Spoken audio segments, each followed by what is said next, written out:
Това са трите секвои в местността Юджбунар в село Богослов над Кюстендил. Красота! Стало прекрасно. Тези секвои, трите, са на 130 години. Така прочетох, и около тях вече има цяла гора от секвои.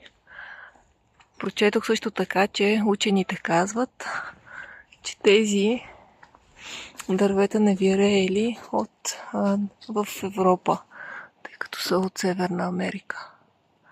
Много интересна информация научих.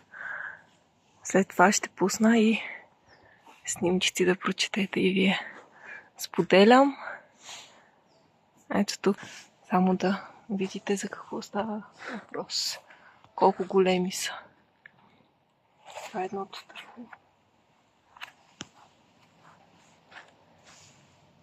Не знам колко човека ще са нужни, за да го обиколим. Препоръчвам да дойдете тук, да се заредите, да подишете хубав въздух, а гледката към Кюстендил и планините наоколо е прекрасна. Поздрави и до скоро!